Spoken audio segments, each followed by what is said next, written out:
नोएना से मिली है तुलसी और कहा है जो कुछ हुआ कल रात वो नहीं होना चाहिए था। और ये सुनते ही नोएना के पैरों के तले से ज़मीन बिल्कुल सरक जाती है। Hey everyone, welcome back to my channel.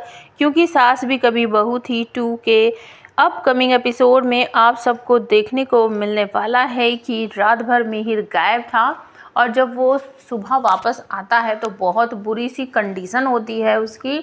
सब लोग उससे पूछ रहे हैं क्या हुआ, कैसे हुआ, कहाँ थे रात भर, लेकिन उसके मुंह से कुछ भी नहीं निकल रहा है क्योंकि उसको बहुत ज़्यादा पछतावा है, उसको बहुत ज़्यादा गिल्ट है कि मैंने नोएना के साथ गलत किया है और मैंने तुलसी के साथ भी चीटिंग की है। ये सोच कर उसे बातें कुछ की कुछ सुनाई दे रही है। तुलसी पूछ रही है कहाँ थे तुम, बात क्यों नहीं की, फ़ोन क्यों नहीं उठाया, नाराज़ हो तो मुझ पर गुस्सा निकालो, लेकिन उसको सुनाई दे रहा है कि तुम यहाँ से चले जाओ, तुम यहाँ रहने लायक नहीं हो। मतलब उसकी दिमाग जो है वो बिल्कुल पागलों जैसा हो गया है।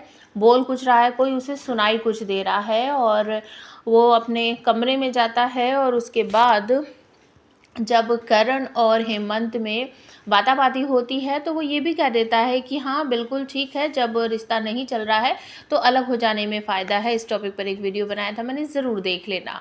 उसके बाद हेमंत और किरण दोनों के बीच लड़ाई झगड़ा हो जाता है। हेमंत बहुत सारी बातें बोल देता है किरण को अपने भैया मिहिर को लेकर और इस बात से थोड़ा सा हर्ट हो जाता है किरण और वो नाराज़ होकर कहता है कि ठीक है, अगर तुम चाहते हो या तुम हमेशा मानते ही हो कि मैं सौतेला भाई हूँ तो मैं ये घर छोड़कर चला जाता हूँ और मुझे यहाँ रहने का कोई हक नहीं है। ये सुनने के बाद गायत्री काकी अपने बेटे हेमंत पर नाराज़ होती है और कहती है तू चुप रह, कुछ कुछ बोलता रहता है हमेशा, तो क्या ज़रूरत है ये सब बोलने की।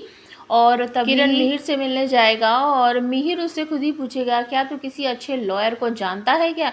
ये बात सुनने के बाद बिल्कुल किरण के मुंह से कोई भी शब्द नहीं निकलता है और हेमंत जो है वो समझ जाता है कि कुछ ना कुछ गड़बड़ ज़रूर है और वो अपने भाभी से कहता भी है कि भाभी आप मुझसे अपने आंसू छुपा सकते हो लेकिन अपने दिल का दर्द कैसे छुपाओगे, और बात चाहे कुछ भी हो लेकिन इतनी बात तो मुझे समझ आ गई है कि कुछ ना कुछ गड़बड़ ज़रूर है।